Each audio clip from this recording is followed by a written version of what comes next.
Good evening, everyone. Welcome to this slightly new slot of a Saturday night. Just trying around things, see what happens. I'm out tomorrow night, so I thought I'd give this a go. But I am Opie-verse, and this is the Opie-verse podcast. Tonight, we are doing things a little bit different. Just going to have some fun, and I'm pretty hyped for the conversation that we're going to have. But before we get to all that, I'll just do the standard run through. So our guest, you may be familiar with G-rated content. I feel like he needs, I don't know if the memes exist, and we'll find out that, but that's not how we roll on the Opie-verse. We don't go R-rated for the sake of it, but you never know what may or may not happen. So we just let you know that language may flare up a little bit, Matt may take his shirt off, who knows, we'll see what happens, but I'm just putting that disclaimer out because I have no control over him, and if he wants to take his shirt off, then he's welcome to take his shirt off. As you guys all know, we have a cool little affiliation here at the Opie-verse with Essential Caps UK here in the UK, exclusive to the UK, I'm afraid. But they do all sorts of cool little Marvel caps. I do ask them to do Star Wars ones, but they haven't done it yet. But these are actually really cool. But if you use code OPIE, you get 35% off, which is awesome. And the link for that is in the bio. As always, as well, if you're looking for your Lego or Funko Pop, or I think they do Black Series display options as well, you have Wicked Brick, which you can see the cases and stands behind me. Use the link in the description below, and it will get you 5% off your first order. And finally, for any of your, I haven't had the Like Kits on for a while, but any of your Like Kit needs, give it a check out at Lee Like Go. Use code OP again, get 20% off and free delivery. But that's all the business end done. That's it. We don't need to worry about all of that. We've got all the noise in the chat. People are buzzing. People want Matt. So without further ado, let's bring out our guest. And as I see, I'm excited for this one. The one, the only, Mr. Matt Freakin Mellish. Woo! It's about time. And I don't know, should I take off my shirt now or should I wait to the end? It's up to you, Matt. It is up to you. I mean, you could just gradually just unbutton the button as you go, and we'll see how you get on. But actually, do you know what? We'll come to that in a bit as well because I want to speak to you about Police Officer Matt. Oh boy. And that Velcro outfit, but we'll talk about it. But before we get into all that, how the devil are you? How's your day been? How's your weekend been? Generally, how have you been? I'm doing great, man. And it's a pleasure to be on here. You are so professional, and I love your show. I love your community that you have, and they are really coming out for you today. That's great. I'm glad to have a lot of people here in the house. I see Darth Choco as well. I know. Choco. Speak of the devil. Darth Choco. Thank you, man. Thank you for dropping in. Hello there, Darth We'll have Choco. you on soon as well. We were just talking about you in the lobby beforehand, but welcome along. Look at that. My week has been good. I've been buying a lot of Lego this past week. I had the haul. That is good. Yes, I had the haul from the Lego store because it was double VIP points. I got the Disney train and a ton of other stuff. It's on my TikTok account, so if you want to see all of what I'm just speaking to without actually showing you right here, go and look at that. I went on Facebook Marketplace and I had a ball with it this week. Vintage Lego out the wazoo.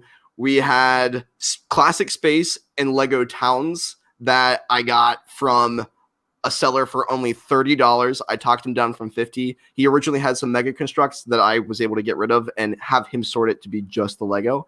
Then I also, for $25, got a load of Bionicle, and I don't own very much Bionicle at all, so I'm happy to go through those, check out the parts, see if there's any cool mocks I can make with them, because Bionicle has such different types of pieces that I'm really looking forward to working with just for making my own creations. And then there might be some stuff coming in the future as well. I don't know yet. I'm waiting for another seller to reach out to me, but I saw a very highly discounted Hogwarts castle for only $100. That's the mini, micro figure scale one. So if I could buy that and even flip it, I would love to. But it's been a great week. I've been buying a lot of Lego and kind of just hanging out here in my apartment.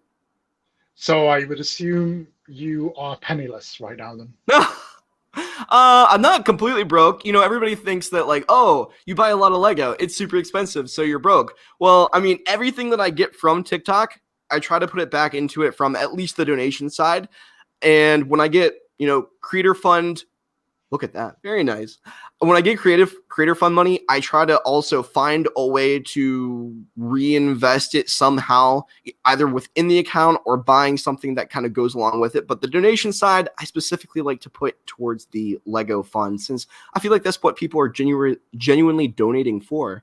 So yeah, like my second Millennium Falcon that I bought, I used my creator fund money to do that because I considered it an investment. Just a quick shout out to Sai there, because you introduced me to Sai through Studbuds when you had him on a few weeks ago, and then I think you mentioned me to him. I followed him, he followed me, and drops in. So hey, Sai, nice. And just not to kind of just ignore Matt. No. But yeah, I would love to chat at some point, Sai. And I see you on Instagram as well, so we'll speak. But Matt, so much to talk about, so little time. I know. But let's just kind of like start probably at the beginning, and the main thing, like obviously people know you for, but like what, over 500,000 on TikTok now in following. You're absolutely killing it. You know, we touched on it there. Police officer Matt, Detective Matt. I suppose if you've got these holes, it's perfect to tee up for Detective Matt. But you know, just to kind of take it a little bit further as well, you're what, pushing like 8K on Instagram, but you actually have 8,000 subscribers here on YouTube too. Yep. Like, where did all of that begin? And oh boy, what is your journey to kind of here right now? Got it. So I will do my best to keep it condensed, but it's a very long story. Originally, I majored in graphic design and marketing. So I was always fascinated by the digital marketing side of things. I hate to say this, I loved where I went to school, but I didn't have the best learning experience when it came to marketing. I honestly learned just as much on YouTube. I watched a lot of Gary Vee. I watched just a lot of different people who had opinions about culture and where things are going in the digital space, because if you're going to look at marketing, you need to understand what's currently happening across the space of the internet and what the conversation is generally. So I knew TikTok was the thing for a while.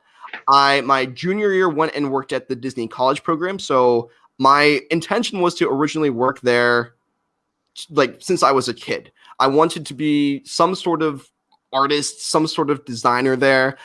Whether that be from more the business side or the creative, but I always have a soft spot for entertainment, being the Star Wars Marvel fan that I am, as well as Pixar and just Disney as a whole. So that was an incredible experience to go down there and actually be a PhotoPass photographer for 7 months. And they held me on as an employee, as a seasonal employee for a long time. But when everything hit and the world kind of changed in 2020, that also took a drastic shift, we'll say. And I, like everybody else during COVID, got on TikTok. And I originally started making art content because art was what I loved at the time. And, you know, I always enjoyed Lego, but it was that thing that came and went over time. You know, in high school, I loved it, even throughout middle school, like from that point. But once college occurred, my priorities kind of shifted. You know, I was more focused on work. I was focused on having enough money to pay for schooling, and Lego was on the back burner. But then I made one video of the blue jay that I made out of Lego, the little brick built bird. Yeah. And it got 40,000 views. And then I did a video where I made a mini Death Star and I shifted it to my big Death Star to transition it. That got 50,000 views. And you know, I realized there was an audience for it. I had not even seen Epic Bricks at the time, since he was really the first TikTok creator out there who was doing Lego stuff. Yeah. And I slowly started realizing that there were other people in the space, and the space was growing into this awesome community that it is today. And it's still growing now.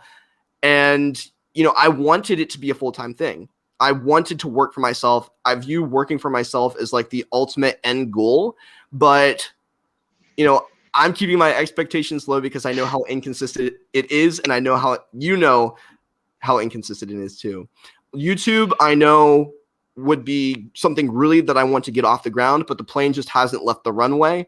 it's hard to keep up to date with it. So I apologize to all of you viewers who have not necessarily seen a lot of YouTube content from me. And Instagram is a nice place where I can take some of my best TikToks and re-upload them there and hope for growing that audience in a different sort of community, but still on the same Lego level. But yeah, and here we are today, and I never would have expected it happening this fast. But TikTok has some amazing organic reach, and it's awesome to have a platform. And I'm just so grateful for all the support that everybody has given me, including yourself, man.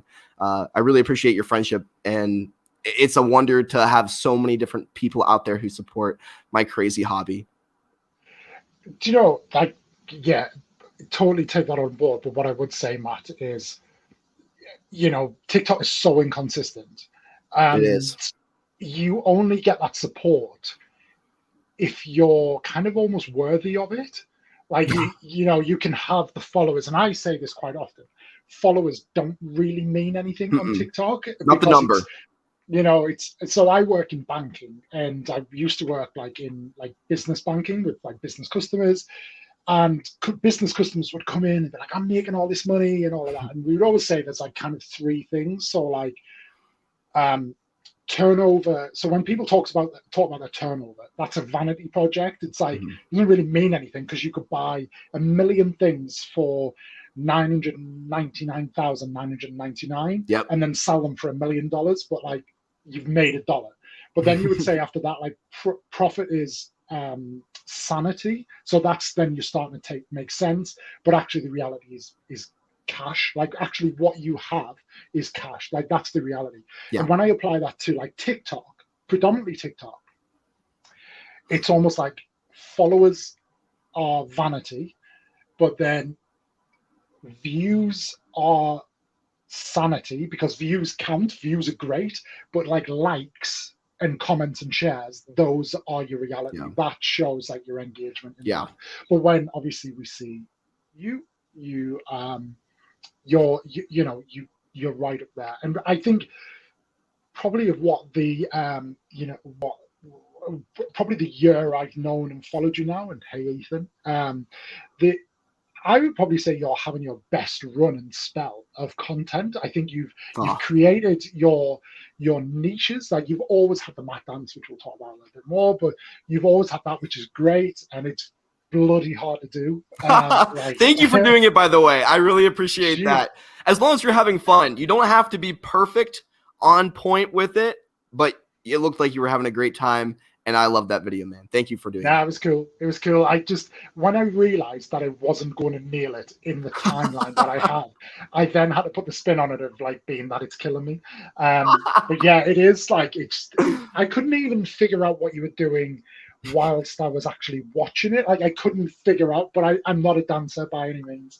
But but I do think the Secret Agent Matt and then the Officer Matt stuff are right up there, and you only have to see the views for it. And they're up there with Ethan, and I'll see it because he's here, but Ethan's I made something out of Lego. It's so simple, but to the point where it's overlooked how good it is, and people love that sort of thing. So yeah, it's you're doing a great, and I would genuinely say I think where you are now is genuinely the kind of where you're at. But where you talked about the YouTube stuff, and I'm kind of asking a bit from experience here, do you feel then though, because TikTok has this ability to draw you in, and it feels a lot more simple to create and publish in TikTok, and then kind of get that serotonin hit because you're getting the likes, the comments, the shares, and all that? Do you feel like you then invest more time in that because it's easy to get that kind of dopamine hit, and then YouTube is I want to create a 10-minute video and it's going to take me an hour to record it, and 2 days, 4 or 5 hours? Do you feel like that puts you off, or no? So you're right. You are right. It's definitely so much more time to create a YouTube video, and it's so much easier to do it for TikTok and know what you're going to hit view-wise, and that you're going to resonate with people at some level because you have the knowledge of the short form content. I'm still learning with YouTube whenever I make a video there. And it's definitely when I start a project, it's hard to start because I know how long it's going to take, and I know how much of a perfectionist I come at it with when I'm in Premiere Pro and I'm doing the editing. I think once you get started, once you begin the process, it becomes much easier. Yeah. The thing is, I've been blessed with YouTube because I have this amazing audience on TikTok. And I knew from the start that I could use that to transfer over to YouTube. I could use that to transfer over to Instagram. The marketing is TikTok. The end product that is going to hopefully give me some more funds to be able to, you know, make a living out of this would be from something like YouTube. Although, you know, I go back and forth with it, like you say. Do I go all in with TikTok and say, YouTube, it doesn't matter? Because I have TikTok, and I know that I firmly believe that TikTok will be around for a very long time and reach the height of what YouTube is now. And I think they're going to start paying creators a lot more. Do I go with that now while the organic reach is at an all-time high? Or do I use that consistently to push it to YouTube? I'm still developing that now and trying to figure it out in my head of what I want, because TikTok is a lot more fun for me to make videos. Yeah. TikTok is the commercial. YouTube is the full episode. And it's always hard to nail it when you have a million things going on. I don't want to spread myself too thin. And do you know, that's a really good point, is if you give me like all of the time in the world, I would spend so much more time on YouTube. But when you have a full-time job and you have a friendship network and you have, you know, Lego to buy, Lego to build, you have TV to watch, you know, you have a life essentially kind of around all of this. And you want to enjoy it too. Yeah, exactly. And like TikTok is just, it's so easy to do TikTok once you figure it out. But like, I don't know, I suppose if once you get into YouTube and you figure out you give it the same time and attention, it probably does become easier. But I mean, you know, I've never thought about it that way. It's like TikTok is the advert, it's the commercial, it's the like, this is me. It's kind of like pushing it out there. But that's a really cool way of looking at it. And what I see some people do really well is they do exactly that. They create their content on YouTube and bite-size it down into a TikTok and make those kind of sound bites and stuff. And some people do that really well. And that's essentially what their TikTok is. It's sound bites from there. And I suppose that's the ideal way of too. But yeah, I think it's that taking that brave step of stepping out of TikTok and all of that. But it's still always going to take so long though to make a YouTube video. Even if you understand it, even if you understand the way it works, but you know, watch time. If you understand how to keep someone hooked into a video, whether for YouTube or TikTok, that's how you're going to be amazing and get the views that you want. You're going to get the performance that you're expecting. Watch time. Do you know what's really interesting as well, actually? So because I just recently hit the 1,000 subs on here. Woo! Congrats, man. I know. It was awesome to hit. It was like a big milestone to hit it. But then it unlocks that community feature. And the people who I've observed that use it really well is Cy O'Connor. And he uses, and I've started to use the polls. And I was really surprised.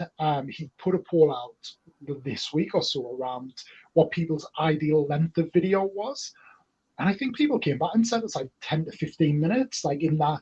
And I thought it would have been like, this is where TikTok has conditioned me. Because imagine an 8-minute video on TikTok.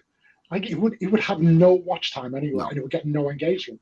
But it's all like horses for courses, isn't it? So, and I was a bit like, is that what people want? They switch on, the same people watch TikTok and are like, nope, give me 30 seconds of absolute satisfaction.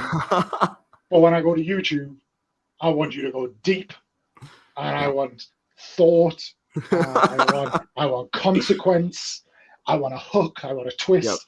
You know, it's just, and that for me is what I'm kind of figuring out. But and I struggle on TikTok to be concise. YouTube, I like to rant and rave for 20 minutes about one set and give a full review and include a stop motion animation. And all of that takes a lot of time to even whittle down into a 10-minute or even 20-minute YouTube video. And then you got TikTok where it's like, you have to say the bare minimum. I talk extremely fast to the point where you can't even understand me half the time. And I'm still working on my voiceovers, but you have to hold people's attention either way. But you're right. The viewer's brain switches with what they want. Mhm. Do I want the dopamine hit on TikTok? Or do I want to watch a Jang Bricks review and nearly fall asleep because his voice is so relaxing and I enjoy what quality video he's giving me? Because he has a great perspective. Someone like him, at least, with millions of subscribers in the Lego space. So it's definitely hard to... You almost have to know yourself and what you're good at and entertain people in that way. Because, and I tell people this, if you're getting into content, you have to make it uniquely you. Yeah, that is the truth. Like 100%. Like you can't try and imitate anyone, like, because it just won't land. No. I find the one thing that people always ask me as well is like, when's the best time to post? And there's no right answer to that because it's more led by your people. Like you need Who's your to audience? figure that out. But then I'm figuring out what's the best time for me to post on TikTok against what's the best time for me to post on YouTube. And what I've got to the point now where I'm posting my TikToks as reels and as shorts, and from next week they'll all go at exactly the same time. Bravo. So whereas now I'd lead with TikTok and then I follow with the others like a day or two after, to try and spread it out, but I'm just going to put them all out on all platforms and see how they perform. Yeah. But the watch, like the time and the engagement is totally different platform, but we do have a different audience. And I've always said, if you drew a Venn diagram now of my 3 audiences, there would only be a kind of minuscule overlap because I'd kind of created and captured people relevant to each one. But yeah, it's a very, like, for someone like me who's very data led and a very, very just analytic. Like, I love it, but I hate it at the same time. So, yeah. Once you get into the details, don't get in the weeds. Just look at the big picture because the analytics sometimes screw you up. They'll go to your head or make you think something that necessarily is not true. It's hard. It's hard to focus on what you enjoy creating and give people a different reason, incentivize people to watch. Usually education or entertainment. And if you can do both, you've won. Here's one for you. So I've noticed this and I've seen people starting to talk about it a bit more, but when people talk about how do I grow on TikTok and stuff like that, how much value do you put in production value and production quality? It's hard because, and lately I've actually been, I have it right here. I've been using this camera on TikTok, and this is my YouTube camera. Yeah. So the quality of the content for me has increased a little bit this past week. I'm just testing it out because TikTok is so, and this is why I love the platform, it's so authentic. You can genuinely be yourself. And as goofy or as wild as you are, if you're going to do a dance or if you're going to play with Lego, be yourself and you will thrive on TikTok. YouTube is not the same. It's so oversaturated that you have to be a perfectionist. You have to have the best quality video. You have to make sure that it's edited just right, in sync with the music. TikTok, you can film it on this. And I mean, Ethan is using like a iPhone 7 or an iPhone 6 even for a while, I think he was. And he's amassed nearly 1 million views, or 1 million followers rather. So it's hard to find a balance. I'm testing it out because I'm noticing the videos tend to perform better on this thing. And I don't know if it's a TikTok algorithm thing. I don't know. It's a subliminal thing for viewers that like it almost looks more commercialized than authentic Matt videos would be expected to be. But yeah, I know. Brad looks like he sometimes was filming on a potato way back when this all started, but he's since improved as well. It's okay. There's a hamster driving Ethan's Wi-Fi most of the time. So yeah, it's interesting because what I've seen some people talk about is with production quality now, like that crystal clear view. Yeah. People on TikTok are now scrolling because they think it's an ad. Like exactly. Like, oh, so you've got to kind of find that fine balance. But it's amazing how often you'll find like a really nothing produced, almost as if someone's went, I'm going to make a TikTok now, and then there they go. So yeah, it's just talking to the camera, and you would be amazed at how many views those get. I mean, you see them all the time on your For You page. They blow up. It's about capturing their attention and just hooking them in. If you can hook someone in, it doesn't matter what the quality is, they're going to stay to the end because they only know that it can't be more than 3 minutes. So it must be within their, time frame to be able to see something and get something out of it, whether that's entertainment, like I said, or education. Yeah. Oh, thanks, dude. Thank you, indeed. Yeah, I think that's it, isn't it? It's like you have to do that and just kind of keep people to the end. You kind of giving them something like a list always works really well. But yeah, it is cool in that respect. Going back to when you talked about like your journey and kind of how you ended up here, and you would love to kind of get back into that marketing piece. Have you started to incorporate on, assuming you maybe on LinkedIn, but like within your kind of professional resume or your professional profile, have you started to incorporate this side of it into all of that yet? And say like, look, I'm not just qualified these are not just my kind of college degree. Yeah. I have this platform and I've built this, and look, I can have any qualification you want, but look what I can actually build, and look at everything I've learned along the way. Yeah. Have you started to do that yet? So in reality, I don't know how to really answer this question in a sense, because this is currently what I want. And to be honest with you, even if this fails, even if tomorrow my follower count dropped to 0 or TikTok went away, I know there was a while where we thought it was just going to be outright banned. I would still have learned so much that I feel like, in college, you can have an education, you can have the piece of paper, and you can say that this qualifies me. I've learned more doing this for the 1.5 years, nearly 2 years that I've been doing it than I learned in college. And that goes for video editing. That goes for digital marketing. I've learned consumer behavior. I've learned consumer psychology. I've learned how to just film, like just outright, like what looks good in a camera and how to deliver, in a presentation format.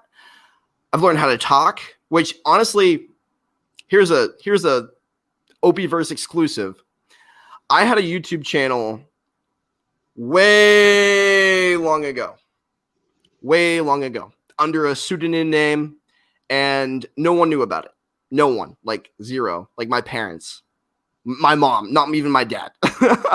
And I learned so much doing that as a kid from middle school into the start of high school that I was able to formulate and articulate my words a lot more, because I used to be very shy back in the day. But it's kind of it's helped me grow into the person that I am. Yeah. I did a lot of theater as well. So like it all kind of went hand in hand at the start of high school when I picked up a camera and started just filming on my mom's camcorder. But you won't find that for a long time. I'll probably put it out there in a YouTube video someday or a TikTok when maybe I hit 1 million on TikTok, or maybe when I hit maybe 100K on YouTube or something like that. But it's never too early to start, because there's always something for you to learn. And I think that really, I'm not in the LinkedIn space as much. LinkedIn is a great platform, but right now what I'm focused on is growing. I want to see if I can get to a point of growth, and then I'm going to start caring about kind of the monetary funds in the career, because I'm working another job at the moment to kind of pay for the bills. But right now, I'm more concerned about growing, because I don't want to seem inauthentic. I want people to think that I'm here for the right reasons, because I am. Mm-hmm. And if it's becoming something else and allows me to make a career out of what I enjoy so much, that's great. I honestly, I don't talk about this much, but in all honesty, someday what I would really like to do is take this knowledge that I've gained, and maybe when I'm 35, 40, start a digital marketing firm. It's old? No, it's a while from now. I'm only 23 and turning 24 in a month. So in a while from now, when my life is looking a little different, I would like to turn it into, a digital marketing firm, hire people that I can trust, because God, I know working for other people that supervisors don't always put people in the right position where they belong. No. And I would love to be in a role someday where I could, give people the right job and see them thrive. I don't think there's any better gratification. No, that'd be cool. That'd be cool. And it's great to have, I mean, it would be awesome to be able to do that, to kind of take this thing you love, run with it. Because it feels like with TikTok, like the boom of TikTok, like the boom of like social media across the platform, everything's just become so much more accessible. You even think of like the music industry, like, even like 3 or 4 years ago, an artist couldn't release music if they didn't have a recording contract. Whereas now people are like literally producing things in like rooms like this. And it takes no dollars. All you need is this. Yeah. And, that's probably the same for us. Because I look at kind of you and think, you could be like a TV presenter. You could definitely kind of take, you could go straight on to like kids TV straight away. You marked across like your energy, your theatrical performance, like everything, just how you present yourself is very much aligned to kind of kids TV and kids presenting and stuff. Like you were so on that route, but at the same time, why not build something yourself? Like you had that opportunity, and we've never really had that opportunity. So, and I think that's when I think of like your YouTube presence and your following. It's almost like you've got like a sleeping giant there to say like, right, I'm here. Yeah. Well, and I know that in the future, I don't have a family now. I don't have a wife. I don't have kids. I'm still on my mom and dad's insurance. I have next to no responsibilities in reality. When you look at that, now if I want to do my own thing, now is the time to do it, because I would have the regret later on if I didn't. And I'm grabbing it and running and hoping that it turns into something. And if it doesn't, I've had the best educational experience with digital marketing that I could have ever gotten. And the world's going to keep changing and things are going to keep evolving, and you got to stay on top of it. Right now, I'm actually, and here's another thing for you. Right now, I'm actually looking at NFTs in the cryptocurrency space, digital artwork that is selling there. And I'm hoping to maybe launch one of my own projects in the next year or so. So I'm still learning and trying to evolve every day. And I think that once you stop learning, even if you get out of school and you say, here's my diploma, you've lost. You've become stagnant, and you have to keep growing because you keep evolving. You're never the same, not even from today or yesterday. So I think that is what keeps me inspired to keep continuing the creation process. Yeah. Cool. No, I totally agree with that. I think the day you think I'm comfortable where I am is the day you don't go backwards, but everything starts moving past you. And that's when you're overtaken. So yeah, you have to kind of keep pushing forward, but good luck to you with all of that. Well, thank you. Before we move off the social media stuff, just want to touch on obviously the stud buds. We've had Ethan in tonight. How did you guys come together? Because you started around the beginning of this year, kind of how you guys got together. You've been on a bit of a journey. You've taken a big step over the last couple of months around kind of setting up your own channel. And that must have been a big step because you moved away from your individual ones where some of you have a real big following like yours. And now you're in that position where you've kind of almost had to start again, but then you've kind of then launched the merch as well, which is all really cool. So it's like a big step, big year. But kind of how's that journey gone so far? And what are the plans for Stud Buds? Because it feels like every time I watch, like there's tweaks being made, like new videos. Ethan grows about 9% in confidence every week and all that. And he's come a long way. He's come a long way.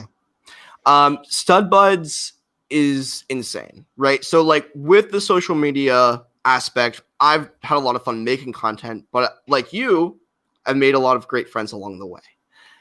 And so I'll take you back. I'll give you the origin story of Stud Buds for at least from my perspective. I got a DM on TikTok. I mean, I think prior to having 100K, or maybe when I just was about to hit 100K, from folk on the internet named Brickblaze. And he is streaming Lego content every Monday with his friends. You know, it's very casual. You just hop on, kind of do your own thing and talk about Lego. But, you know, sometimes you get off topic and it's not the most professional quality. It's very authentic, but it's a lot of fun. And I was honored to even be invited. And it was a great opportunity to meet other folk in the space who enjoy the same hobby that I do. So, you know, why not? I love the Lego community from what I've seen, but I've never really been involved in it. And I met Brad in that live stream. And Brad had originally told me that he hated me. Well, he hadn't told me that right away. But no, we're good friends, even though we make fun of each other all the time and we get under each other's nerves. But you know, that's every friendship. It's not a real friendship if that doesn't happen. But I think, you know, once we got to talking, he loosened up and was like, honestly, Matt, I didn't really understand you. I didn't understand your content, but now I understand why you make the decisions you do for it. And you're focused on the algorithm and you are very knowledgeable about this. And I want to be able to talk to you more as a friend on this space. Okay. So then we had Zane come on, and he was also on the Brickblaze show. Got to meet him. Then we had Ethan come on. And then there was a week that Brad hosted the show for him because Brickblaze was out. Jason was out of town. And we talked after these shows and said, you know what? We would love to start our own thing because we're generally in the same headspace for what we enjoy, even though we're all very different people. And that is what makes a great show. And I think that we would enjoy talking about this thing that we love, even if we don't get necessarily a ton of viewers. So we started, you know, having the live stream show up on each of our different channels, giving us, you know, our own kind of boost within subscribers and views, which was nice for as long as it lasted. And then we wanted to make it more easy for all of our viewers to consistently watch. So we picked, you know, one time, one channel to be able to market it appropriately. And we had some pretty great results from the start of just doing that.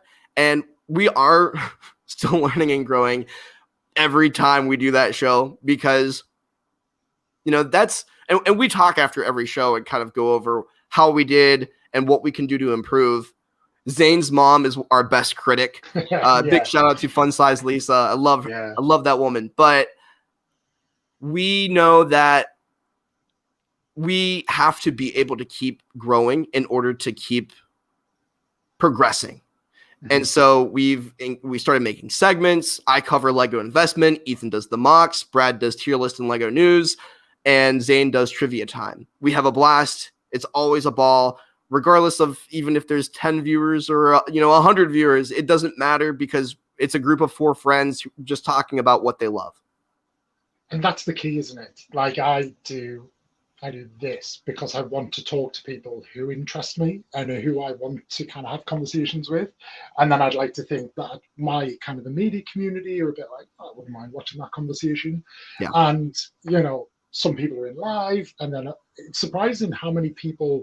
I think it's because I've never really been a YouTube viewer. I've never really been someone who sits down and watches YouTube. I'm a bit old, but like you got plenty of time, man. You're still very young.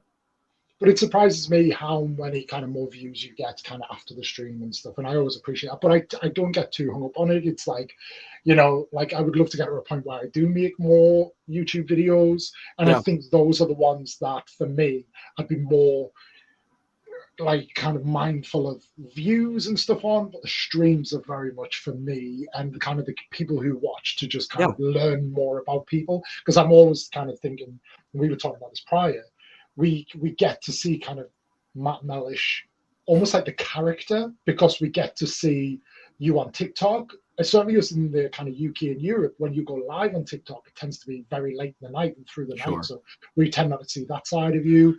And I tend to go live pretty late sometimes, but sometimes you'll see the bump hit very late at night if people in the UK start joining.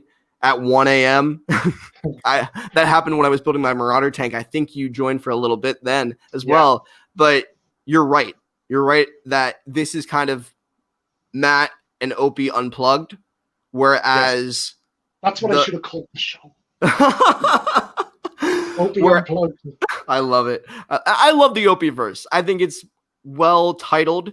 I think the people who are in the Marvel Star Wars space understand what it means, and it is you in all these different facets. It's because you aren't just you. You're made up of all of the things that you love and all of your experiences, and that's what this show can be as well. So I love the name. Thank you.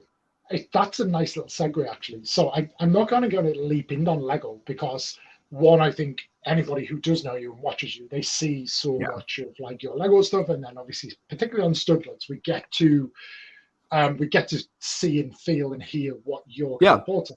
But one thing we don't see from you, and this is something that we've talked about behind the scenes, it's your love of Star Wars as a whole. Like we always used to joke, especially with the Bad Batch being on, like. You and I would be getting up. It's 8 o'clock in the morning, for me. So it's an idea, but it was like, what, 3 o'clock in the 3, 4 o'clock in the morning? It was 3 for me every time. But I couldn't because I would be spoiled if I waited till the morning as soon as I go on TikTok. Because I'm so much involved in social media. I know I'm going to be spoiled, and I don't want to be because this is Clone Wars 2.0, and that's what I grew up with. So I was so excited to watch it every night. People thought I was crazy, but I normally stay up late anyhow. How though? Because I think, is it from any new content now? Disney has said they're going to release on a Wednesday because of Loki. So Loki did brilliant figures on the Wednesday. Yeah. So you're getting like 3 a.m. on a Wednesday morning. How are you able to maintain that as well? Or? Honestly, my sleep schedule has been terrible for my whole life. I'm a nocturnal human being. So even making TikTok content, I do the most work at night. And people think I'm crazy. People think like, how do you get such little sleep? Well, work starts for me, real work starts for me at 1 o'clock every day. Okay. So I can sleep until noon if I need to. The reason I work at night is because I get the most done. And no offense to all my friends and family out there, but nobody bothers me at night. I'm not worried about posting. I'm not worried about texting back someone or missing that email. I can just focus and record a video. And I enjoy it much better doing it that way. So I'm up anyways, but it really doesn't affect my life too much because I'm so used to it. And that's the thing, isn't it? Like people judge everything based on the 9 to 5. But if you're working, kind of starting work at 1 o'clock, then that's totally legit and makes sense. But with Star Wars, like Star Wars is obviously your big one, but I'm guessing I know you're a big Marvel fan and MCU fan. Yeah. Harry Potter, because you talked about like the Harry Potter Lego. Are you a Harry Potter fan? Or? Fun fact, I had never seen Harry Potter until last year when I did a full marathon with my friend Vic and I knew him since preschool, but he showed me it finally. I enjoyed it, but because I didn't grow up with it, it isn't as big as Star Wars and Marvel is. I got a couple Lego sets. Back here, even you can see them. I got the 4-pivot drive and then an old 2001 Harry Potter set, actually from Facebook Marketplace. But it's just not at the same level as the other stuff is for me. And I have friends that are really into Harry Potter. And honestly, I wish that I enjoyed it as much as they do. And it was that other fandom. I also love Disney. I love Pirates of the Caribbean. There are so many forms of entertainment that I enjoy. But at the same time, I have to kind of be concise in what I like because you only get so much time in a day. And I do watch a lot of YouTube entertainment-wise as well. I'm a big YouTube guy. I like my PewDiePie. I only know the name PewDiePie from JB Bricks when JB did the custom. There you go. That's all I know. Honestly, I'm like an old man in this space. But and that's the thing. We all enjoy our own stuff, and that's how YouTube is able to kind of market it all to us because we're all different people. If you looked at my recommended feed and I looked at yours, we would be interested in neither of them. Yeah, very true. So Bad Batch, what did you? Because obviously Bad Batch was the most recent thing.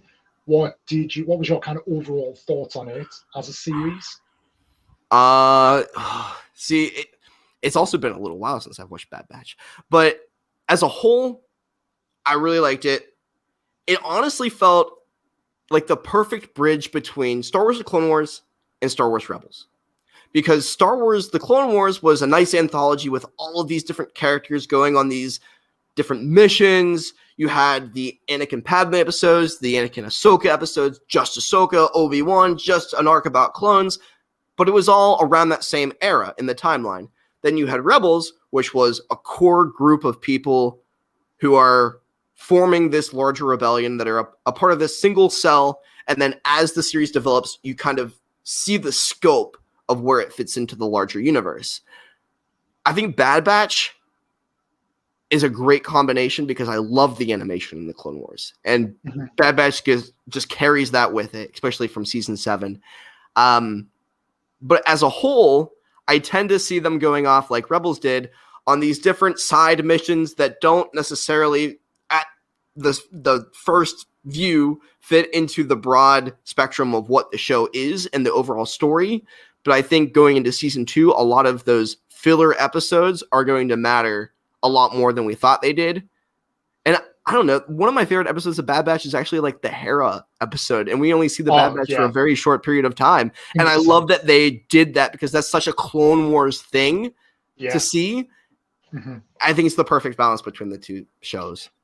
I think I agree. I'm glad they did the Clone Wars animation. I think the one thing that they failed on, I think the concept of Rebels, of like this ship, of this crew, who's kind of like a family, you know, I think the one thing they didn't do that Rebels did so well is break off the characters. Yes.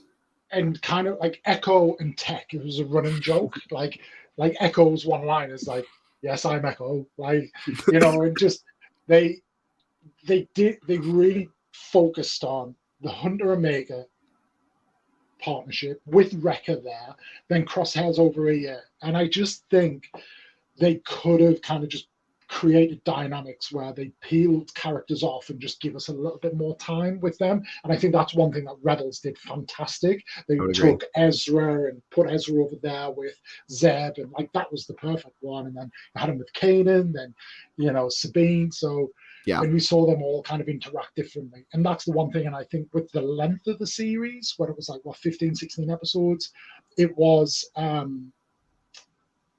that was the opportunity they had, and that would have been the one thing I would do different. But, you know, somebody said to me, you know, first series of Rebels, like when it was the only series of Rebels, people were a little bit like, but then it got really good. So judge it where it ends, not where it is now. So we'll see.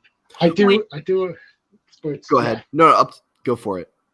I was just going to say, because I think I'd said that as the most recent thing, and then I just totally forgot about Visions, even though I was talking about that before this. But I don't think we haven't talked about Visions whatsoever, but have you seen it? Yes, I saw every episode when it first came out, when it first dropped, because once again, I didn't want to be spoiled. I loved it, honestly. Like, a lot of people are like, oh, there are good episodes and there are some terrible episodes. Like, they're hit or miss. I didn't feel that way at all because, and I know that it isn't canon, and that's the one thing that kind of bugs me, just because I want it to fit into the larger universe. And I always love that about Star Wars and Marvel, just seeing how things branch off from one thing or another and how they link up. I think the overall story is always very appealing to me. But what I loved about it is every episode, I was trying to figure out what this is about because it was so new. And I think Star Wars just perfectly fits into the Japanese sort of style, being that George Lucas drew so many of those themes from that sort of storytelling. I loved it, and I genuinely hope that they make, or they take one of the artists that they had, because all these different episodes were all different artists. They take one of the artists that they had, maybe the best one that they tested from this, and then go and make it its own thing. I would love to see that. Absolutely. I think there's real opportunity there, and they could keep it non-canon, or they could. It'd be tough to start to kind of bring it into canon, but they could do it. I like, you know, with the right people on board, I'm sure they could do it. I totally agree whether they go off viewing figures, because I'm sure a lot of people have gone back and rewatched like their Oh favorite yeah. episodes. I haven't rewatched it yet, but I really want to. But they'll have the data and the analytics from that to be able Yeah. to tell us, like, look, people are just rewatching this one for fun. Let's give them, even at, like, let's kick it off with a feature length. Let's go 60 minutes, 90 minutes. Yeah. Let's see what they can do. And I would look, like, for me, the duel was fantastic, and I would love to kind of see more about that. But I do think what the mystique of that kind of Ronin character was fine. Like, it was perfect. That's what's so good about it. Do we need more of that? I think for me it would be the Elder. I loved the Elder episode Yeah. because we had, for me, that one felt the most Star Wars because we had the Master and the Padawan against like this kind of Sith or dark side kind of red lightsaber. So I would love to definitely see more of it. I don't think what I would like to personally, I think I wouldn't like to see them come back with like another wave of all new episodes of not like a brand new start. I'd like to see them start to build on stuff. But at the same time, just because I preferred, and there were some episodes that I just didn't like, the one with like the Jedi cyborg, which I think was probably the one that people are more vocal about, but that doesn't mean that it was the least favorite. It just means it's the one that people are more vocal about. But if there is a market for that and people want that, like, go and make it. And I think that's the good thing with it not being canonized, is that you get that ability to say, right, okay, we're going to make this, but it doesn't matter. If you don't want to watch it, it doesn't matter. And, growing up with Star Wars, like being born, like when Star Wars was finished and waiting 14 years for Phantom Menace, I've always thought, like, wow, when you look at what the MCU are doing, like, we need more Star Wars content, and they need what Star Wars and Lucasfilm will want is more content for different demographics, and I think that's brilliant what they're doing. So, which is so much. It's so different from the George Lucas era, and I just haven't still gotten used to it. Where George saw it as, oh, I'm going to make these movies because I really like to tell the story, and I think it resonates with everybody, rather than the Disney. This is for this segment. This is for this demographic, and I get it. I want Star Wars to be for everyone too, but I think everybody can watch Star Wars: The Clone Wars and fall in love with it. And I don't know. It's just so different nowadays, because Rebels was definitely, or at least for that first season, it felt so scaled back from what it had been to a younger audience. And I really just miss the idea of it being broad and for everyone. Yeah.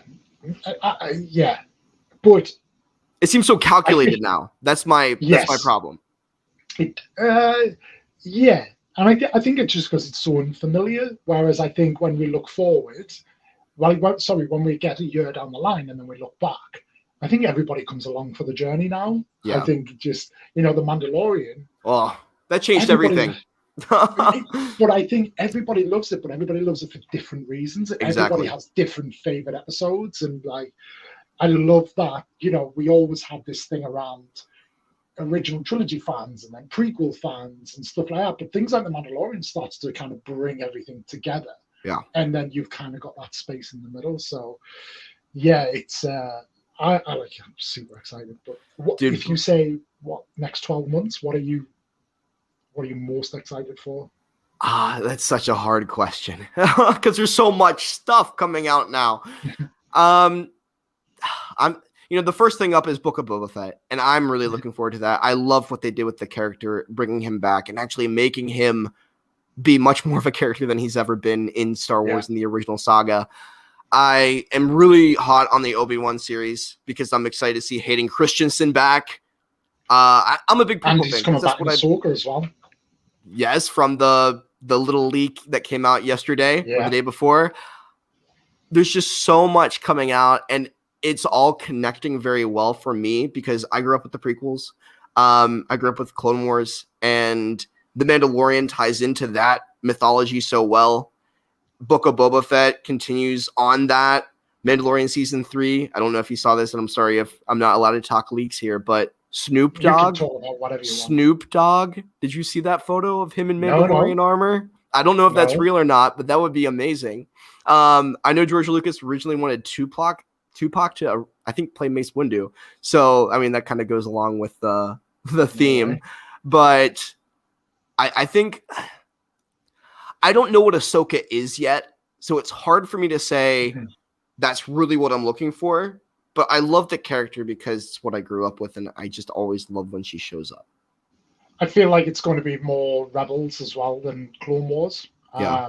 But obviously the Grand Admiral Thrawn and Ezra and all that, which also I'm really interested to see who they cast as Sabine. But yeah, that'll be pretty cool. By the way, have you seen? I'm interested in your thoughts on this. Bringing Lego into the conversation. Have you seen this leak about obviously we know we're getting the Boba Fett Palace set, and it's now said there's going to be a Rancor in there, but it's a brick build Rancor.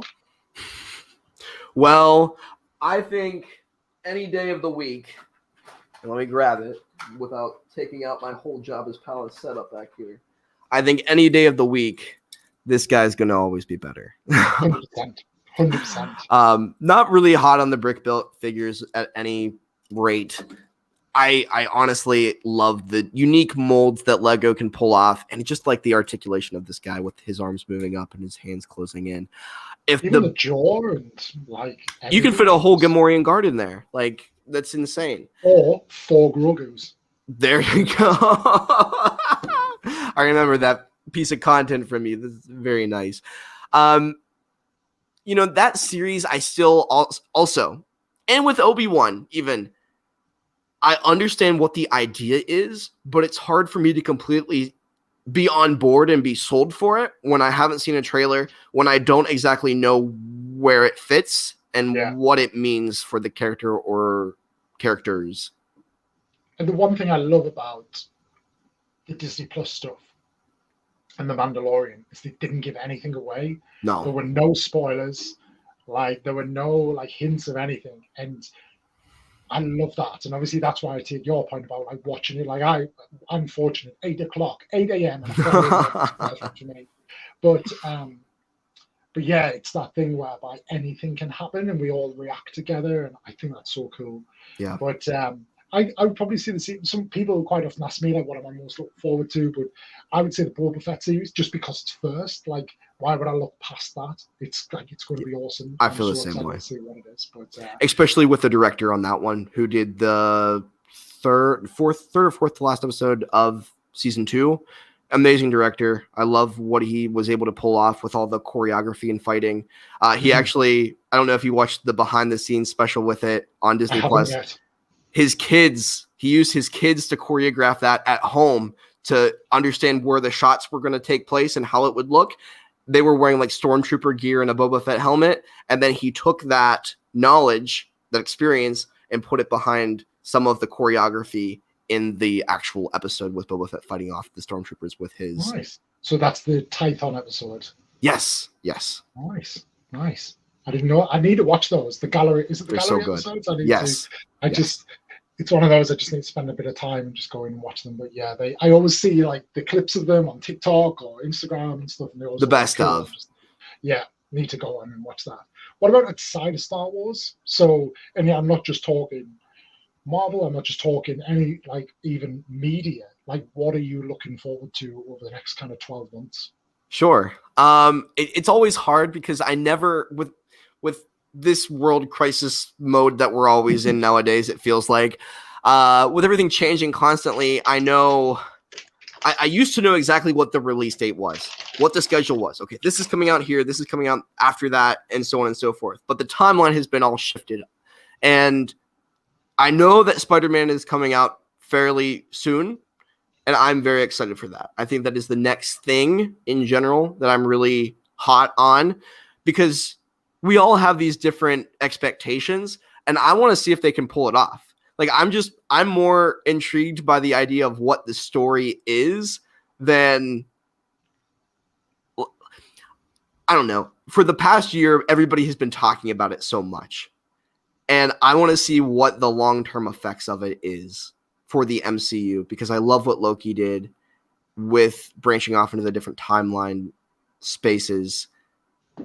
And there's something very unique about that no other franchise has really done super well, with having two characters in the same place potentially. And I'm looking forward to what that means going forward. Star Wars is always going to be my number one, though. Star Wars will always be my number one over Marvel. I know some of you probably hate me for saying that, but it's what I started to love first. It's what brought me into Lego. And Lego is just a way for me to kind of show my love for what I enjoy entertainment-wise. Disney speaking, like, I'm not really as focused on it. If something good comes out, I'll be excited. Okay, yeah, let's take a look at this. And if it's really good, I'll tell people about it. But right now, I'm heavily focused on Star Wars and Marvel. Reason being is, too, like I mentioned, I don't have all the time in the world to watch everything. I would love to. Like, I never watched Squid Game, even though everybody's been talking about that on Netflix. Yeah. I think you and I must be the two. I guess. I guess. I don't know. And I like really different stuff as well. Because everybody's always like, what do you like movie-wise other than Star Wars and Marvel? I'm like, Greatest Showman. Like, I like random things like Bo Burnham's Netflix special. That was amazing. If you haven't seen that, I would highly recommend checking it out. There are so many random things that I see and I really like, and I want to tell people about it. But anymore, it's like maybe I'll rewatch an older movie that I never really saw. Like, I don't know. It's just weird. Like Taken. I saw that last year, I think, for the first time, and I loved it. Like, I love the thriller. I love something that's going to keep me engaged and on my toes. But Star Wars and Marvel will always be where I'm sitting. And Ethan mentioned Lord of the Rings in the chat. I'm hoping, and I'm not the biggest Lord of the Rings fan. That was also something I was late to the game with, just like Harry Potter. That Lord of the Rings show that they're coming out with, I'm intrigued to see what's going to happen. Indiana Jones 5 just came to mind as well. Just interested to see what they do with it, if it takes up or not. It's hard to tell when you're at the 5th film. The good thing is, I don't know much about the production of it, but I would assume it's gone down a similar route of what Star Wars has. Yeah. In that 4 was very George Lucas, whereas is 5 going to be more Disney, Lucasfilm, and all of that. So I don't, and potentially it means that the Crystal Skull kind of doesn't play a part, and like the everything that was in there, everything that was wrong with that film, whatever your thoughts are, is just approached in a very different way. So we'll see. But yeah, I the Lord of the Rings thing is really cool. And my local cinema a couple of weeks ago had the 3 Lord of the Rings films on, like one night after the other. That's awesome. So like, look out for that sort of thing. I'm actually going next Saturday to see Harry Potter because it's 20 years since the Philosopher's Stone, not the Sorcerer's Stone. You guys, apparently Americans can't comprehend a philosopher over a sorcerer. I don't know, but yeah, it's 20 years since the first Harry Potter film, so it's showing up on cinema. So I'm gonna go. That's awesome. Bit of a thing, but enjoy that. Take the time to do that, because it's not going to come back for a while, and you're going to regret it if you don't. 100%. I do think as well, it's a bit, I don't know what it's like where you are, but it's a bit of a missed opportunity by cinemas, and they've exploited a little bit over COVID to show older films, because there's a lot of people who haven't. Imagine if they put the prequel trilogy on the cinema now, people would go. Imagine Revenge of the Sith on the cinema. People would go nuts for it, because a lot of people just didn't have the opportunity to go and see it. Yeah, 16 years ago. Well, even this last year with everything COVID related, they put out Empire Strikes Back in my theater for its 50th anniversary. I think was it 50th or 40th? 40th, I think. Okay. Yeah. And I took my mom, and we were the only 2 in the theater, and it was weird because we were the only ones there, and it was at like in the summer at the height of the pandemic. But at the same time, I loved that, because that's the way Star Wars is meant to be seen. It's meant to be seen in a theater. It's great watching it at home, but when you go and you're in a group of people as well, I mean, as much as I would disagree with a lot of decisions that were made in the sequel trilogy, the best part of it was going to the theater and having that energy that you get with all of the fans discussing in Marvel too, when Endgame and Infinity War came out, and you had people crying and cheering. It gives me goosebumps thinking about that moment. We don't do that. We don't. You don't? That's a very American thing. Yeah, it 100% is an American thing. Yeah, we don't do that in the UK. It's like this big shared experience, which makes it really cool. I know UK folk tend to be a little more simmered down in terms of their enthusiasm, but you can be more concise that way, and I appreciate the different cultures. But do you know what happened? I went to see Venom last week, which I won't go into because I won't spoil it for anyone. I haven't seen it yet. People got up and left when the credits started. I was like, have you never seen a film ever? Like, people sit now and you go and watch, like, I don't know, like The Notebook 2. I don't even know if that exists, but if The Notebook 2 was released tomorrow, people would sit and wait for a post-credit scene that doesn't exist. And they're like, dude, this is not like the MCU. Like, this is not happening. But yeah, people were leaving. I was like, let's be honest. The vast majority of us are here watching Venom solely for the post-credit scene. And I felt like I was going to stand up. But I feel like in America, people would do that. They'd be like hollering at them like, don't leave. Yeah. Whereas we are like, we're in. What's it do? Like, we're just, That's so funny. Well, I went on a study abroad to London and Paris, and we also went to Normandy. It was like a World War II trip. London was fantastic. If I could go back, I would. It was so clean, and especially compared to Paris is what I'm really thinking. Like, you sure you went to London? I saw somebody mopping the street, man. I think they're pretty clean from what I saw. But people are so nice there. People are so kind. And even working at Disney, making magic there, so Disney always would segment everything. You know, sometimes you would have a marketing push and you would have everyone from the UK come or everyone from Brazil come. And you could definitely tell like when it was happening. The UK push, everyone was so kind, but every time that I would get all energetic with the camera and have them doing these different poses, and you know how I am, I like to have fun, but they didn't get it, and they thought I was a little woohoo. Yeah, but we don't do that. I think I give them their experience and their money's worth, but it's a very different thing here. So, Dr. I was talking to someone on TikTok about this, and no, we don't. And this is something that it's a bit of the sad side of us. Like, we're a bit stiff upper lip and all that. But so today is the big London Comic Con, and if you look at that, I follow a couple of people who've gone, and I'd probably say about 50% of people are dressed up, and that's Comic Con. Like, wow. There are a lot of people just walking around in jeans and t-shirts. So yeah, we don't do that. And yeah, as SW Bricks and Figs has said, yeah, you could get kicked out if you, like, you know, we have this thing. So I don't know if you guys, what the American kind of approach to this is, but when a plane lands, do you applaud? Do you not applaud? So, like, we're kind of 50-50, but you get applauders, and then you get people who just groan at the people applauding. It's his job. Like, it's what he's paid for. I'm not applauding him. I've not really taken a whole ton of flights. I just don't travel a ton. I really don't get out of the house much because I'm so busy, even with school and everything going on in my life. And my family didn't really have huge vacations. We went to an amusement park, and that was fun. But I never really had that experience from what I can remember on an airplane, clapping as you landed. I kind of am with you on the same level. Like, there's no reason to really clap if someone lands because that's just kind of what they do. Like, you paid for the flight in a way. You're not getting anything extra. Exactly. I'll clap if somebody gives me a sip of wine on a plane, though. That always makes my day. 100%. But yeah, it's a very different vibe here. Well, and that's fine too.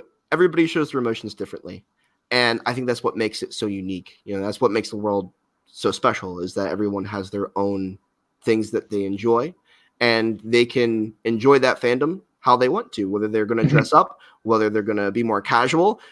I would never dress up going to a Comic-Con. It's just not my thing. But I can understand the appeal for a lot of people. And, sometimes I'm more reserved. And sometimes if I'm really into it, I'll get into it. And I think, accepting people for that is very important. 100%. I totally agree. And I think the key is if you follow, particularly on Instagram, Straw Hat Goofy. So Yes. He did like New York Comic Con, and it's that balance of he is a character, but he's in like a hoodie. It's finding that character that's like got a hoodie and a denim jacket on, and like if you know, but if you pass him in the street, it's not. I feel like that would be my approach. I'd want to do it, but it's not about when I'm in there. It's that kind of whole like traveling in. But totally, yeah, it's pretty cool. But so we talked a bit about like what your Star Wars love and like everything love, and then like what's coming.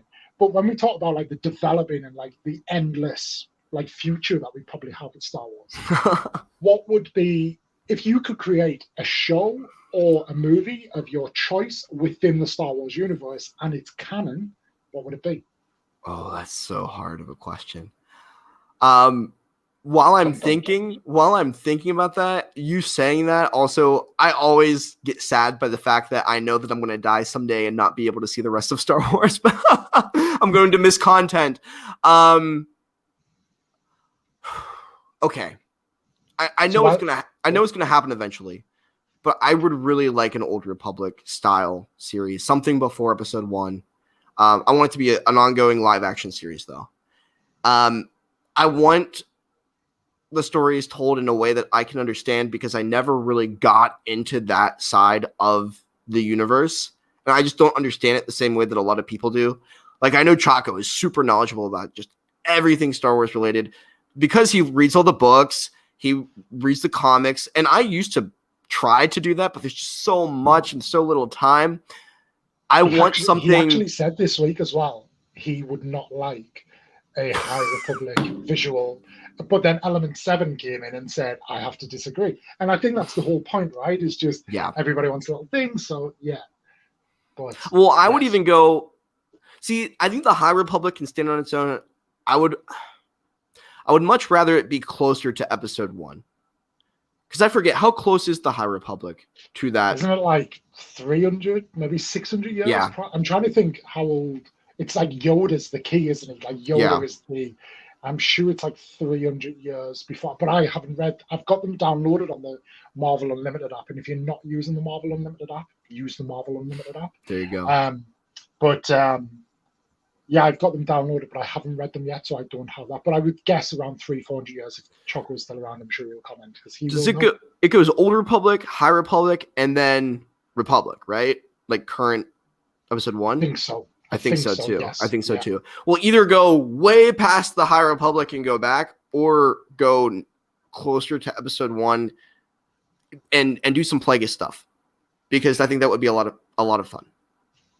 I totally agree. But if I was to do that with the Plagueis stuff, I would tell it through. I feel like the final part that we need in the Palpatine saga is his origin story. I agree completely. I would do it in that kind of Rogue One solo, like as a standalone, not as a trilogy.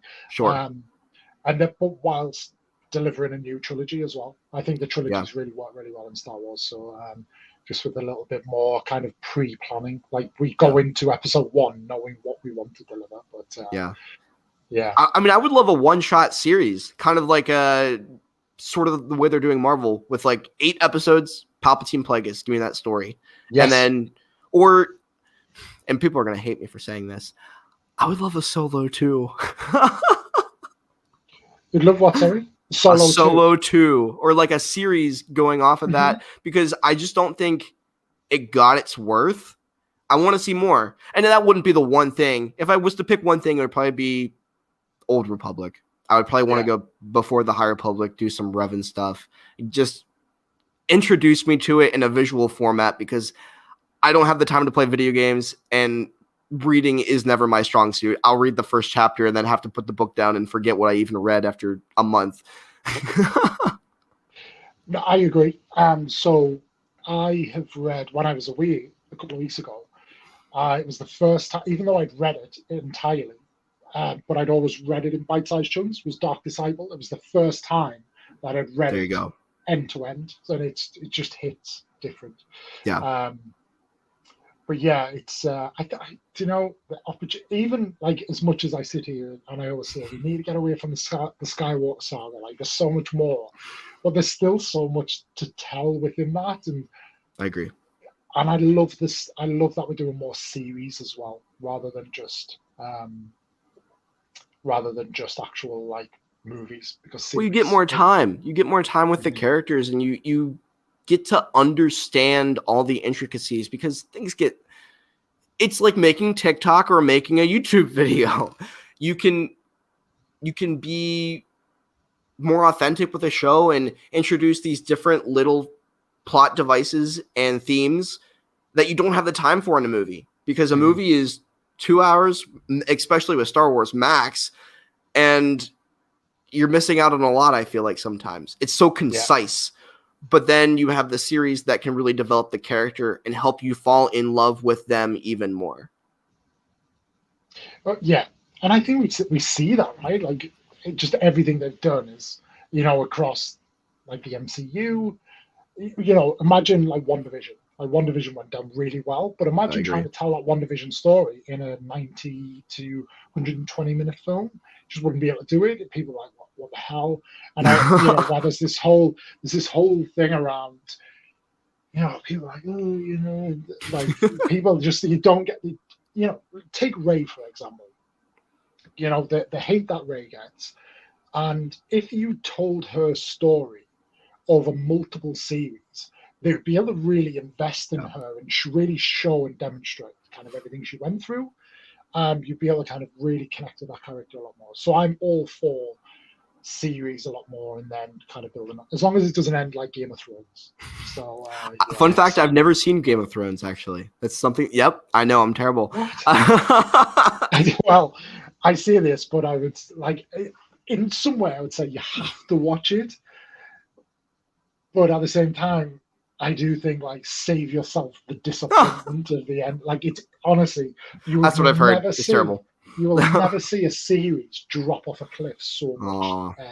That's sad. And for nothing, it happened because Benny Hine and I can't even remember their names now, but B&B, the two directors, they basically signed a contract to come and do a Star Wars trilogy.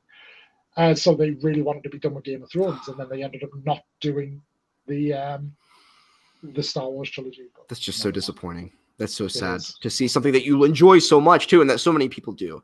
It just end in a very unsatisfying way. And I will be honest and say that I've tried to watch Game of Thrones. I've had multiple friends try to show me the series through the first couple episodes and hopefully get me hooked. And I can't stick with it past the third ones. Like the first three, it just seems like such a drag, and it's just not my kind of entertainment, I suppose. But you know, I like what you said about Rey. I think that's very accurate. And I would also liken it to looking at someone like Ahsoka, that we get to see grow and progress. I did see that. That we get to grow and progress throughout the Clone Wars and Rebels and now the Mandalorian. I don't think she would have ever been accepted if she was introduced in episode 2 and 3. You know, just like the starting version of her there and then the ending version of her in episode 3. I don't think people would have ever bought it in the way that we enjoy that character today. I know she's one of my favorite Star Wars characters, to be honest, because growing as a person, as I watched the Clone Wars, I felt like her and I grew up together. Yeah. No, I totally get that. And I think a series gives you that option you know, we'll probably get, I don't think Omega gets a little bit of hate, but I think overall a lot of people are quite like, oh, you know what, like I do like her, and we'll see. But I think again, where we'll end up with her will be people that are like, okay, we'll see. But, she's very endearing. I think she's very endearing as a character, and she was the big surprise of the series for, I think, myself and a lot of people. But I do agree with you when you said certain characters in that show don't get their time to shine, really. I think season 2 will change that, because season 1 had to introduce you to what the show is about, and then later seasons can actually go into more of a level of depth that we haven't gotten yet. I genuinely believed, sorry, going into that last episode, we were losing Echo or Tech. I just thought they haven't given them the time, and they're gonna do them. Like, I thought they were gonna do in Hunter because we've gotten so much with him, and we understood what he meant and what happens when you remove him from that team, because he is the leader. What happens when you take the leader away from this team, and they have to come into their own and grow as individuals in order to keep fighting for what they believe is right. But they didn't obviously take that. I'm very curious to see what happens next. As am I. Matt, it's question time. Oh boy. So I know because you shared it, and for those of you watching in, I asked on my Instagram because people be nice. Or questions. Yes, be nice. To be honest, they were very nice. We got very differing questions as well. Some about you, and then just some of your opinions as well on things. Some of these I probably know the answer to, but obviously you and I have crossed paths many a time. But I'll ask them as if I don't know. Great. So these two are connected, so I'll ask them as like one question. So the first one is from Stan_Dekinder, and he says, "Why that dance on TikTok though?" But then Legolas NCL also says, "What are you classing as viral for your daily dances? I never want them to stop." Aww. Smiley face. Well, thank you. Okay, so the Matt dance. Here's the origin story of the Matt dance, really quick. This was a year ago, well over a year ago now. I saw so much content where it was girl after girl after girl after girl shaking their boo thing on the TikTok, and I'm like, I'm tired of seeing this. I'm sorry, like. First of all, I have a girlfriend. At the time, I had a girlfriend. Second of all, like, I just don't want to consume that content no matter how many times I click the button that says I don't want this content anymore. So, and this is kind of why I am the way I am on TikTok as well. It's just who I am as a person and why I say G-rated content all the time. I think we need some more wholesome content out there. I think that there is so much negativity in the world, so much sexualized energy that I'm over it. I can't take it anymore. And I want to give people, a real authentic experience on social media, because the world, quite frankly, isn't that. That's not the way people really are. Because you're seeing the best of someone, your typical, and I hate to say this, but white girl Instagram post of all the highlight moments. And it's just not that way. They get upset every time they don't get the right photo, and it takes them an hour to get that picture. But the Matt dance is kind of trying to bring in that energy of wholesome content to a space that really just doesn't have it. And originally the goal was to get like Charlie D'Amelio, who is the biggest TikToker, the most well-known out there at the time, to do my dance with me, to duet it. And it was all in good fun, and I never had expected it to really last this long. I also, over time, I wanted to show people, just as I was doing with Lego, that if you love something, no matter how good you are at it, if you are dedicated to it and you love it and you're passionate about it, you can be successful with it if you truly want it, if you don't give up. Mm-hmm. And I hope that one day I can get 1 million views on it, because that is what I classify it as viral. I don't think, if I gave it 1 million views, if I got to that point, I think I did all that I could to hopefully get people to want to do the dance who don't necessarily follow me for my content, and then it spreads and it creates this trend. That was kind of what I envisioned as viral, which is not a number, it's nothing specific, but I think at this point I need to stick to something, and for what it is worth, it's been 1 million as being viral. And then it became something else too, because I realized that once you make a piece of content, then it becomes what the fans, what the followers and the viewers like, what the community likes. And, Secret Agent Matt was a one-off video at the time, because I wanted to find a piece, and then I just found it, and then it was just this video, and then it became something that everybody liked. So then I kept doing it. Same with Officer Matt. with the illegal Lego building techniques. But the dance, because so many people are so kind in saying what you just said of this is, and I get DMs, it's insane, from people who are our age. This is the one consistent thing in my life. That means something to me, and it makes me not want to stop. So when the dance does eventually go viral, you know, as they say, an ending can only be a new beginning. This is true. Well, that was very insightful. Thank you for that. It's, Of course. no, it's. I agree with like everything you said there. I think it's, and I would actually physically take my hat off to you, but it will pull my headphones off. But I metaphorically take my hat off to you. But yeah, just trying to kind of create that space. And yeah, at a million followers though, do we get like a Princess Leia gold bikini dance?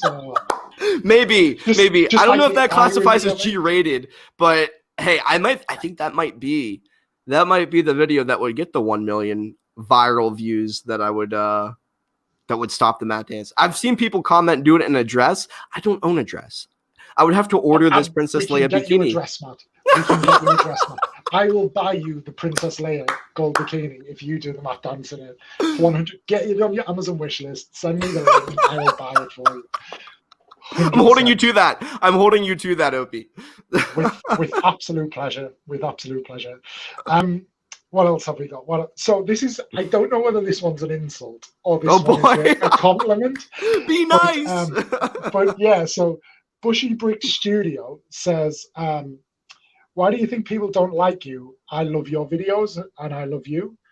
So, sure. But then so yeah. But is there a community out there that actively don't like you? You know, a lot of people think that I get a lot of hate because of what I do. I'm this adult that builds Lego, and I get more hate in my personal life, I must say, than in my social media life. Because some people want to take time to say, this is childish, you're wasting your time, why have you wasted all your money on Lego? They just are miserable people who I genuinely more or less feel bad for to have I have no time to leave a comment like that. Mm-hmm. Why are you taking time out of your day to actively be rude to me and to kind of my community as a whole who watch me? It's an insult to everybody at that point, but negativity on that level never really affects me, because I know that it comes from a place where they're hurting. And that's why someone is going to be rude. You know, I was bullied in middle school, and it really did make me into the person that I am today, because over time I learned to stop caring about judgment. I really did. And when you get to that point, that's when you become the best version of yourself, I must say. And even now, you know, I still try to be a perfectionist as much as I can, but you're always going to have someone who doesn't like your content, and that's fine. They're more than welcome to have that opinion. I get more hate, I think, in the real world because people just don't get what I'm doing. I'm talking like close friends and family. And even I went to homecoming at my college a couple weeks back. Oh, what are you doing? Oh, well, I'm doing this TikTok thing. And then you get the people who are genuine and who watch the videos and are like, I love what you're doing, man. You are so passionate about it. You know, the 25% that gets it. And that, you know, I don't care what people think. It makes me happy at the end of the day. Even if all of my comments were hate, I would still do it. Well, it's good for the algorithm, that's for sure. But I think I've said this to you before, but I totally get what you're saying there. And there's the day that you realize that, or that you adopt the mentality of, if I wouldn't take advice from you, I'm not taking hate from you. That day, because it's especially on TikTok, it's always somebody who it's the first time they've seen one of your videos. You go on, they've got no profile picture, it's a really random one, they've got no content, you know, they follow 32 people. They're a bot. Or they're just creepy middle-aged men with who follow Russian women and stuff. And it's just, and you think do I really care what you think? No. But I totally get it. And I think exactly what you said as well, that whole thing is scalable as well. I get once every couple of months I'll get something pop up and I'm like, oh, that's been a while. But I've got 50,000 followers, you've got 500,000 followers. So, it's scalable. The views and everything, your reach is far greater. So naturally that's going to kind of happen more. But yeah, it's cool. But, I look at it and think like, you can't get hung up on one comment when you're getting tens of thousands of views and all that love. Like that's where it all matters. But on a different note, on the absolute opposite note, our good friend Aiden, I don't want touch, asks, when's the next YouTube video? I love the content on YouTube and I miss it so dearly. He used to get on me all the time about YouTube videos. He's a very good critic. I mean, I've had Zoom calls with him where I want his opinion on a YouTube video, if it's good or not and how to improve, especially with my Minecraft stuff, because I was getting into that world for the first time and making content in that format. It was just new to me, and it was great having his insight. Aiden, I'm sorry. I've been so busy with everything, and I can give you a date. So this new year, whenever 2022 starts, I am going to be changing my work. Work is going to be social media. I'm going to try to do my best to make it a full-time thing, because this job that I'm currently in is only supposed to last until December, because it's only like a short-term thing, because honestly, it's COVID related. You have to move again, are you? I am going to have to move again in December, from what I know. But the real reason why it's been not as prevalent is because of this job, because I have to take half of my day and dedicate it towards that. And I just don't have the energy to be able to focus, and even just from a mental place, to focus on the two platforms as a whole. And I guess I could make YouTube content and shorten it down like we were talking about earlier and put it on TikTok, but it just doesn't feel at this moment that I can do it. And I want to enjoy it, like I was mentioning, and I want it to be good content. I want it to be something that you are going to like. So I've taken a break. I've taken a step back from it for that reason, and I can't wait to get back, because I like making them. It just takes forever. Yeah, no, I agree. And it's that vicious circle of like, the more you do, the quicker it gets. But like, every time I do, but even then, this took so long. It's so much easier to just do live streams, and then it exists as a video. So, but yeah. So, final question, and it's I will add a little bit to this. So, I'll give them their shout out. But Lego Warrior 24 on Instagram asks, what's your favorite Star Wars Lego figure? And I will go one further than that and say, what is your favorite Star Wars Lego set? Okay, so let's go with the figure first, since that was the first question you asked. I have a lot of figures that I really like for different reasons. I'm going to name a couple that I enjoy, and then I will give you my favorite in the end, and I'll explain why. So I really like, this is going to sound crazy, red armed C-3PO. Okay. Because there is arm printing, there's toe printing, there's side leg printing. You don't get that on a lot of figures, and that one was a Toys R Us exclusive. When it comes to figures, I love printing. And I honestly, I'm just going to give it to you now. I think that might be my favorite, and I said that for a while, but I go back and forth, because Phase 2 Captain Rex, I really like. Why do I like it? Because I like the character. Yeah. And it's so rare. It's something that I have a lot of value, that I find a lot of value in, and that's why I like it. But I don't want to list my favorite figure just because it's worth something. I feel the same way about Pre Vizsla, from the Mandalorian Starfighter, the original Mandalorian Starfighter. Honestly, when Beskar Mando first came out, I really liked that figure, and then I just saw too much of it, and I think that's what put me off from it, because of his awesome printing. I'm just having to look back here just to see. Oh, Cybernetic Legs Maul. Yes, that is Pre Vizsla, the figure I was talking about, for those of you who don't know. Cybernetic Legs Maul. I love the mold for the legs.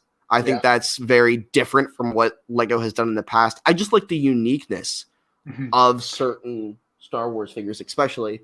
But honestly, see, I'm just such a big Star Wars fan, and like I mentioned, Lego is an extension of that fandom.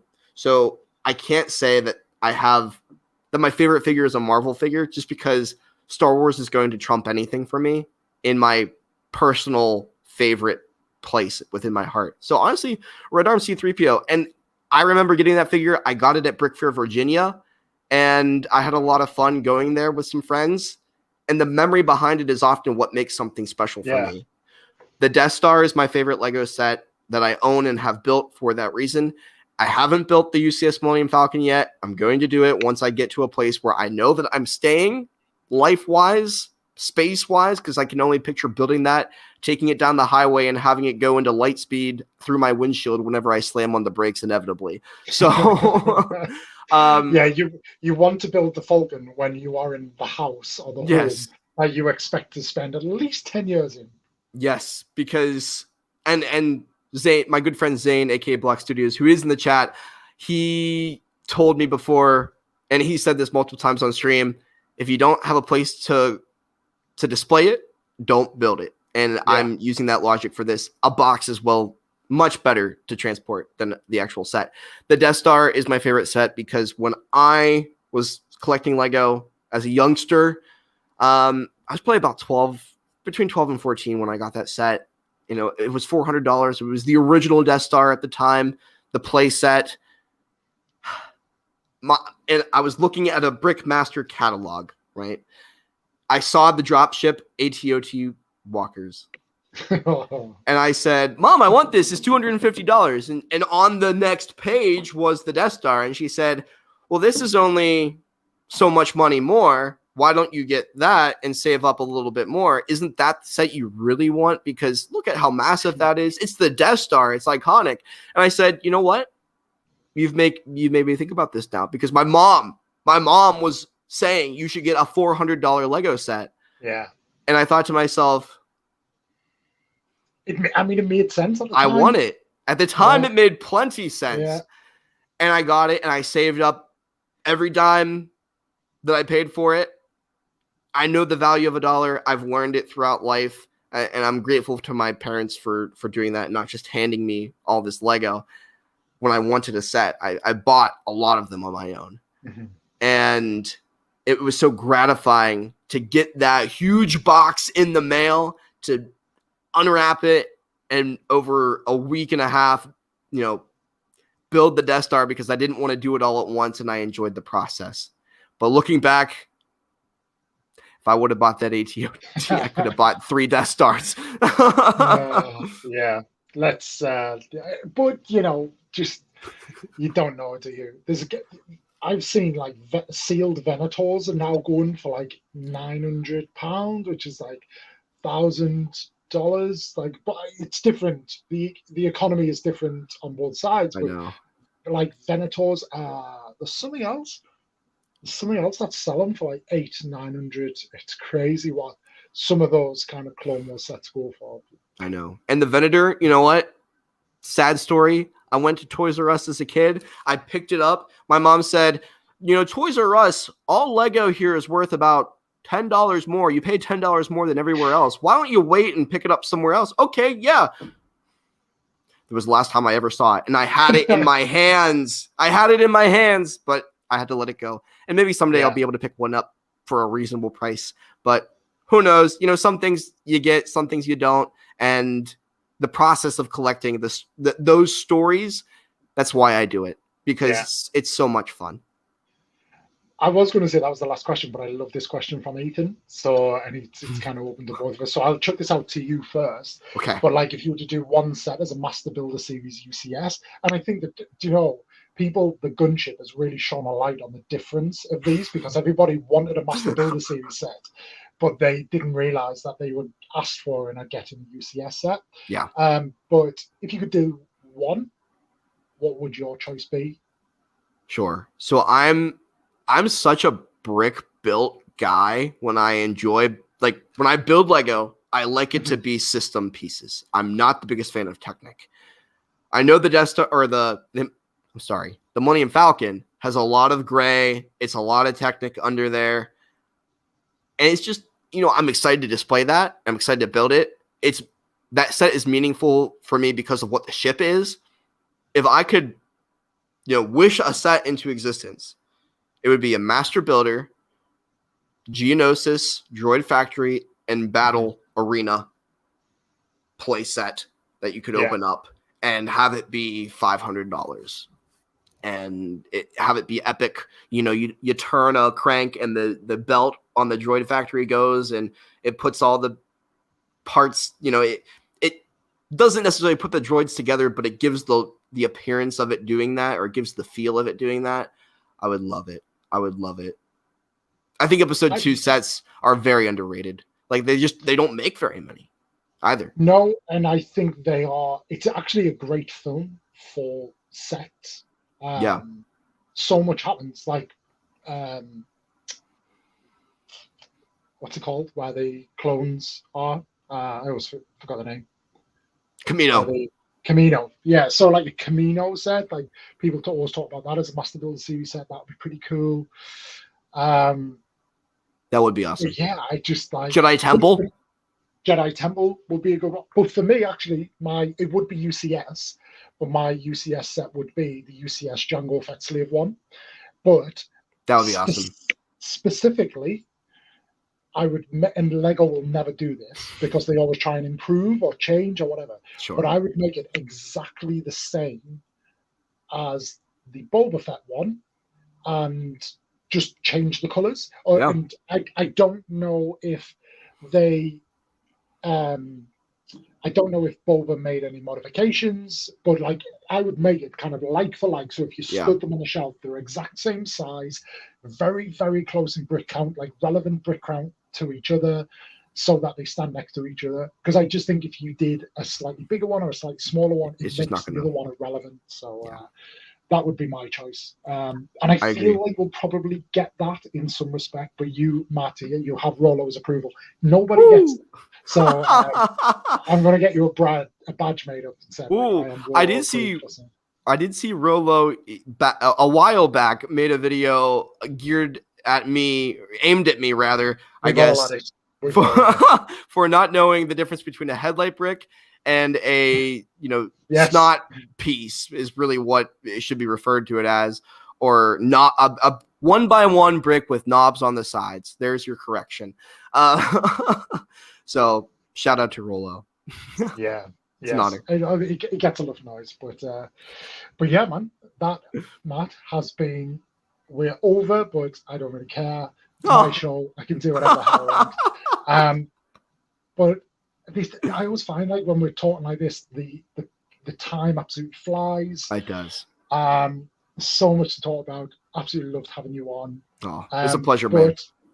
Final word to you. If people want, not that kind of, nobody knows who you are, but let's assume that and let's play the game. If people wanted to find you, like your link down below in your beacons, but where should they be looking for you and why should they be following you? Sure. So you can obviously check me out on TikTok. That's where the majority of my content currently comes from and exists at. There, I'm just having fun making Lego related videos, and that might be a set review every once in a while. That might be a Lego haul that I get. That might be some cool information about a specific piece that I do in my Secret Agent Matt videos, or building techniques. It's a variety because I enjoy creating content that I would enjoy necessarily watching, and I don't want it to be so similar that it gets boring for me to make, and that's why I don't do all Secret Agent Matt videos. And if I did, I could, I would see the views rise, but then they would quickly fall because they wouldn't be as good, and people would be over it at that point. So always improving there, making different content. I try to keep things wholesome and lighthearted, so that's a reason for you to follow me. If you're looking for something different than what other people are creating, some clickbait craziness is not what you're going to get from me. I do have fun. I will hook you in and keep you interested for a video. That is my pitch to you, and I'll try to keep it as much quality as I can, and it doesn't really matter if you like Lego or not. I keep it fresh. I hope that I can bring people into the community, even if they know nothing about Lego. Maybe they're just scrolling past their For You page and they see me and they're interested. So great to have you be a part of the community there. You can obviously find me on YouTube, even though I'm not, like I said in the show, not making a lot of content there. I hope to with this new year coming up, being that I'm going to have a job switch. Instagram is where you get the best of TikToks from me. And check us out on the Stud Buds weekly Sundays at 3, or even if you're catching, or I'm sorry, 2. Today was 3. I'm getting my shows mixed up now, Opie. Check us out on the Stud Buds 2 p.m. Eastern time on our YouTube channel. But even if you're going to watch Opie first, because I know sometimes we have some overlap in time, watch Stud Buds after. We'd love to have you join our little community there. And I also have a Discord, which I'm trying to use a little bit more. I have a Twitter, which I'm trying to use a little bit more. I haven't really used it very much, but I'm trying to get more into it to really build that community and understand what people enjoy and what they don't, so I can keep growing and improving what I do. Nice. I haven't dabbled in Twitter. I used to have a Twitter account and then left it, and I've kind of at that point now where I think, do I need a Twitter account? But we'll see. I'm kind of not ready to take that step, but I'm probably not. The reason I'm really doing it is for the NFT space there, because that's where a lot of the communication for it is, and I want to learn as much about it as possible. So I'm posting Lego related things. I get no likes or comments or anything like that really, but I have fun posting little updates, and I'm trying to carry that through my Discord too, and it's more personal because I can respond to you directly there. Cool. I'm going to leave with this. Dane, not on this show. Not on this show. Wait, this is why I have this. Look at that. This stream may contain adult themes and references. If you go back and watch the beginning when I introduced Matt, said there was every chance that Matt might end up shirtless, and he's not. It's fine. He doesn't have to be. But scandalous, scandalous. Look at this. There we go. So I'm not going to give you a shirtless Matt dance here. No, not here. we drink beer here as well, Zane. So when you come on, I know it'll be like 12 o'clock in the afternoon, but I'm sure you won't really give a shit. I'm sure it'll be fine. But I thought of having a glass of wine today. I just 3 in the afternoon. 3 in the afternoon. It just doesn't seem appropriate. I'm sorry. It sets the tone. It sets the tone for the rest of you, dear. But no, Matt, it has been an absolute honor. It's been a pleasure, and I look forward to continuing to speak to you, because we do speak a lot along many platforms, in comments and chats and all that. And this is just, and I look forward to seeing the progress, because I've said this before, but I do think as well that you pioneer the Lego community sometimes. Like you kind of, you're the one that's out there. You're kind of changing the game quite often, and we're all a bit like, okay. So like in people's, and I don't think you get anywhere near enough credit for that. No. So well, thank you. That's very, very, very, very, very kind of you to say. You're very welcome. But as for the rest of you, we're back next week. Halloween's next week. Stud Buds, are you getting dressed up for Halloween? I don't know yet. We keep it fresh. We keep it real in the Stud Buds. And sometimes a lack of planning is involved, but that often does produce the best results. You know what you need. You do know what you need to do, right? Because he's the only one who's not here. Is you need to tell Brad that you're all dressing up. And then you need to have a very dummy outfit that you can have for the pre-stream. And then at the very last second, all of you drop your outfits and just be in normal clothes, and Brad sat there in full fancy dress. That would be hilarious. I love that idea. I'll definitely have to chat with the rest of the guys about that. We'll come up with something fun no matter what, I'm sure. Awesome. But my friend, thank you for having me on. It's an absolute pleasure and an honor. And honestly, maybe I'm just being selfish. I love talking to you. You're very knowledgeable. I feel like we're on the same level with a lot of things, the same interests, and I just appreciate the love that you've displayed to me here during this show. And this is going to be a moment that I look back on and really appreciate for the long term, I'm sure. Thanks, man. I appreciate that. And we'll do it many more times again, I'm sure. I hope. But as for now, Matt, say goodbye to everyone and give everybody a wave. Goodbye.